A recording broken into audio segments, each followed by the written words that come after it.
رسول اللہ صلی اللہ علیہ وسلم نے جہاں فطرت کی یہ باتیں بیان کی، وہاں ہماری اس طہارت اور پاکیزگی کا آخری پہلو ایک مسلمان کو قضاء حاجت کے وقت کن 18 آداب کا خیال رکھنا چاہیے،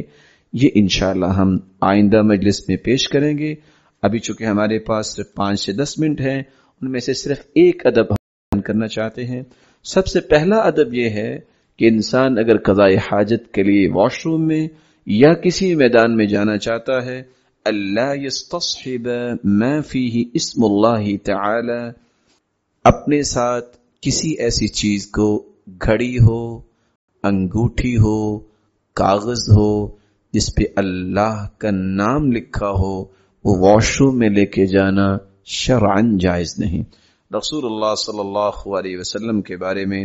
انس رضی اللہ تعالی عنہ کی روایت ہے، كان رسول اللہ صلی اللہ علیہ وسلم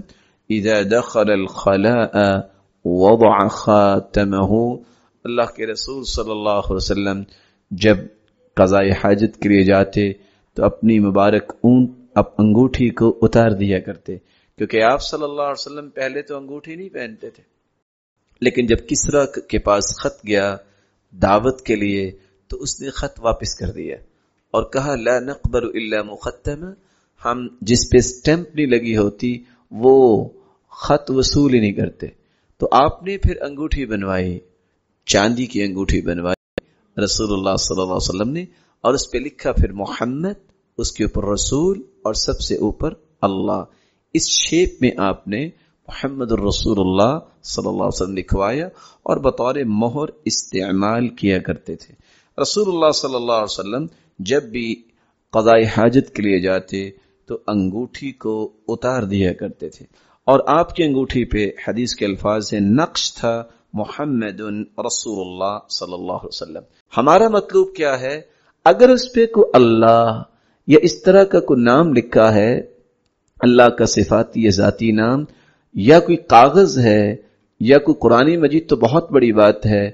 اس طرح کی چیز کو ساتھ لے کر جانا شرعاً جائز نہیں۔ یہ پہلا ادب ہے۔ رسول اللہ صلی اللہ علیہ وسلم نے دوسرا ادب بیان کیا ہے ان یبتعد عن الناس ویستتر عنہم، کہ جب انسان قضاء حاجت کے لیے جانا چاہے تو لوگوں سے اس طرح پوشیدہ ہو جائے، اس طرح دور ہو جائے کہ کوئی اس کو دیکھ نہ رہا ہو۔ كان اذا اراد البراز انطلق حتى لا يراه احد، جابر رضی اللہ تعالی عنہ فرماتے ہیں اللہ کے رسول صلی اللہ علیہ وسلم جب جانا چاہتے تو اتنے دور چلے جاتے کہ کسی کو نظر نہیں آتے تھے۔ رسول اللہ صلی اللہ علیہ وسلم نے تیسرا ادب یہ بیان کیا ہے کہ جب بھی آپ واش روم میں جانا چاہتے ہیں تو آپ یہ دعا پڑھ کے جائیں گے۔ اگر آپ کسی ایسی جگہ پہ ہیں جہاں واش روم بنا ہوا ہے، اگر آپ کسی ایسی جگہ میں چلے گئے ہیں جہاں کوئی سسٹم نہیں اور کھلے میدان میں آپ نے اپنے قضاء حاجت کے لیے جانا ہے، تو وہاں بھی اس دعا کو بھولنا نہیں۔ فرق صرف اتنا ہے کہ اگر ایک چیز بنی ہوئی ہے جیسے کہ ٹوائلٹس بنی ہوتی ہے تو داخل ہونے سے پہلے آپ کو دعا پڑھنا ہے بسم اللہ اللہم انی اعوذ بک من الخبث والخبائث، اور بایاں پاؤں پہلے داخل کیا جائے گا۔ لیکن اگر آپ کھلے میدان میں ہیں تو آپ جب بیٹھنا چاہتے ہیں تو اس وقت آپ کو یہ دعا پڑھنی ہوگی بسم اللہ اللہم انی اعوذ بک من الخبث والخبائث۔ چوتھا ادب یہ ہے اللہ یرفع ثوبہ اذا کان خارج البنیان، رسول اللہ صلی اللہ علیہ وسلم نے اس بات کا حکم دیا کہ جب انسان کھلے میدان میں جاتا ہے تو اس وقت تک اپنے آپ کو بے پردہ نہ کرے، کپڑا نہ اٹھائے جب تک وہ زمین کے قریب ہو جاتا۔ کان اذا اراد حاجۃ لا يرفع ثوبه حتى يدنو من الارض، جب تک قریب نہ ہو جاتے زمین کے، صحابہ کرام کو بھی سکھایا کہ اس وقت تک اپنا کپڑا نہ اٹھائے۔ بلکہ حیا کا تقاضا یہ ہے کہ آپ اپنے گھر میں بھی ہیں، کچھ لوگ شاید اس کو یہ سمجھتے ہیں کہ گھر میں ٹوائلٹ بنی ہوئی ہے، یہاں کون دیکھ رہا ہے؟ غسل کرتے وقت بھی صحابہ کرام کی یہ بات سن کے آپ پریشان ہوں گے، کتنے صحابہ لباس پہنے ہوئے غسل کیا کرتے، حیا کرتے ہوئے۔ جب انہوں نے اللہ کے رسول سے یہ بات سن لی، استحیوا من اللہ، اللہ سے حیا کرو، فاللہ احق ان یستحیا منہ، اللہ زیادہ حق رکھتے ہیں کہ اس سے حیا کی جائے۔ کوئی نہیں دیکھ رہا تو اس کا مطلب یہ نہیں ہے کہ انسان کو حدود کراس کر جانا چاہیے، بلکہ فرمان ہے الحیاء لا یأتی الا بخیر، حیا خیر ہی لاتا ہے۔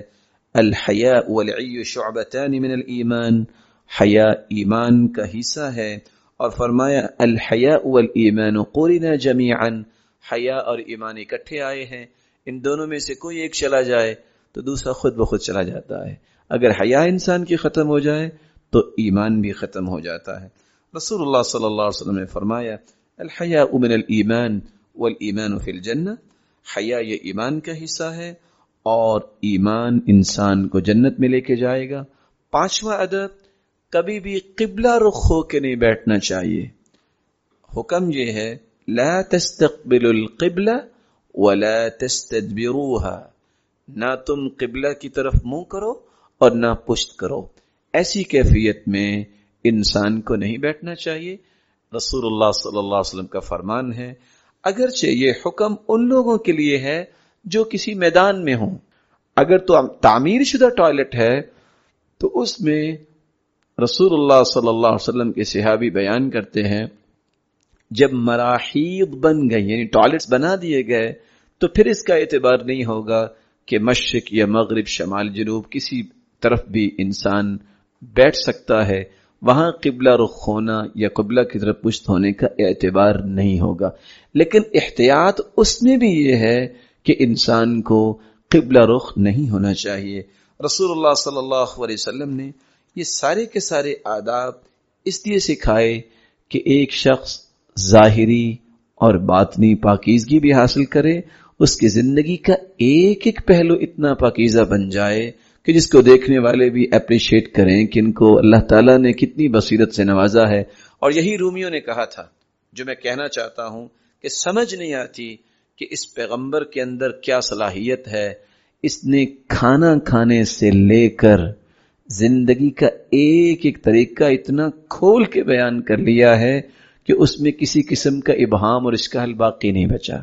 اور یہ وہی شخص کر سکتا ہے جو اللہ کی طرف سے مبعوث کیا گیا ہو۔ بقیہ آداب انشاءاللہ اور بقیہ بحث ہم آئندہ کلاس میں کریں گے۔ اللہ رب العزت سے دعا ہے اللہ رب العزت ہم سب کو ظاہری اور باطنی پاکیزگی نصیب فرمائے، اور قیامت کے دن سب سے پاکیزہ انسان محمد مصطفیٰ کا ساتھ نصیب فرمائے اور اپنے دیدار کا مستحق بنائے۔ وآخر دعوانا الحمدللہ۔